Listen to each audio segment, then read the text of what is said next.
Mother Superior. I think a trip home is called for.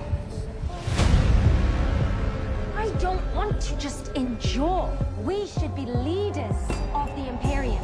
You shouldn't have come back. Be quiet! Sorceress! No one has ever returned from the state this child is in. I will do what needs to be done when I choose. Promise me this will be a fresh start for us. We have a new purpose now. Crisis, survival, advancement. Sisterhood above all.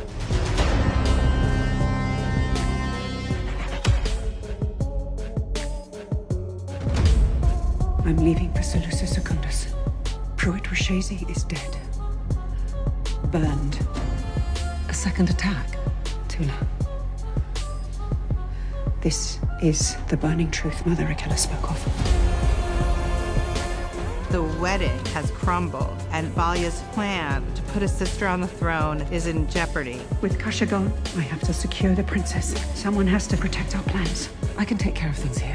There is that sense that Valya's treating Tula a bit like the kid that can't keep the peas on the fork. Valya does trust Tula. She just would love to be in control of everything. Hard choices will have to be made. When have I ever shied away from hard choices? It's one that involves Lila.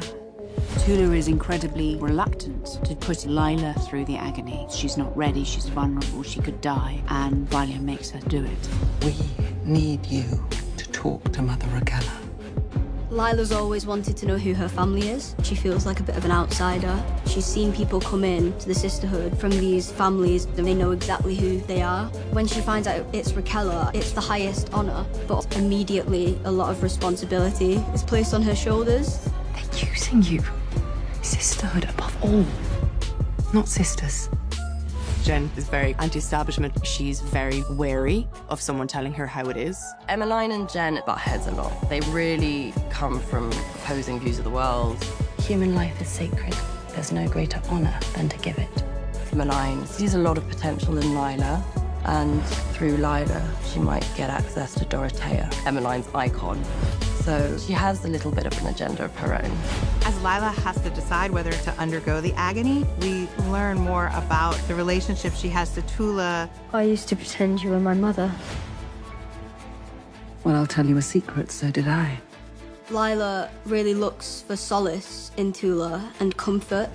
Lila is told the only way to reunite with her mother is to go through the agony. And that's the piece that they use to make her take the big step towards it.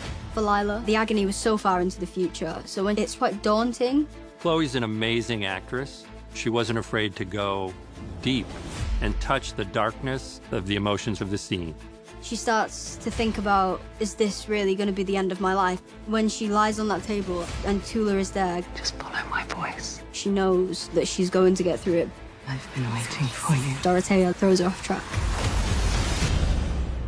In the second episode, Desmond is still kind of a mysterious presence. You made your feelings regarding Pruitt Rashesi and the wedding very clear.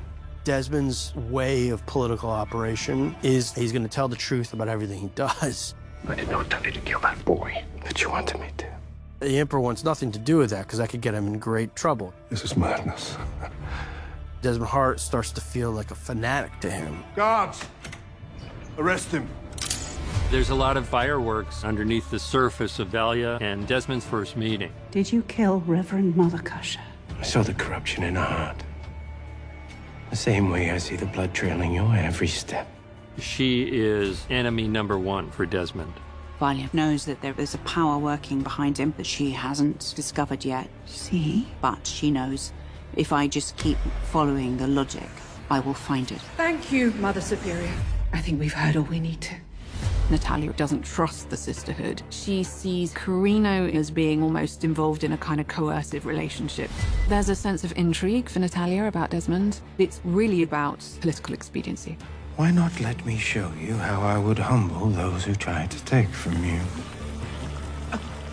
He quickly learns that he has a weapon, essentially, in Desmond Hart that can be harnessed and used to Carino's advantage. Carino is slipping through our grasp, and he needs to be reminded of our value. Power is very unevenly distributed, and the great houses hold significant access to spice and to wealth. Great houses are forcing the people to turn to violence to get what they need to survive. Don't doubt for a second my allegiance to the cause. The rebels want to bring down the Emperor and distribute everything fairly.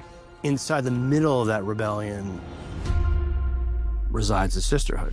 We empower the great houses to maintain order and allow rebellion to keep that power in check.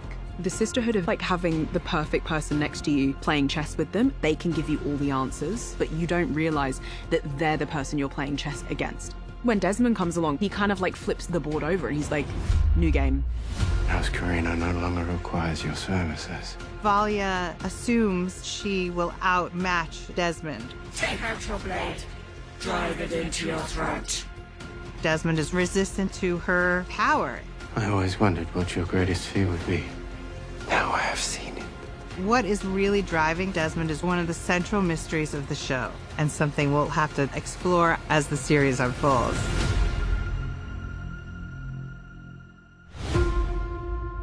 Episode 3, Dune. Prophecy. Episode 3.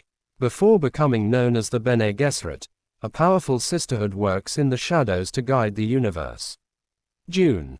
Prophecy is an American science fiction television series developed by Diane Adamu John and Alison Shapka for HBO. Set in Frank Herbert's Dune universe, the series focuses on the origins of the Bene Gesserit, a powerful social, religious, and political force whose members possess superhuman powers and abilities after undergoing years of intense physical and mental conditioning. Dune.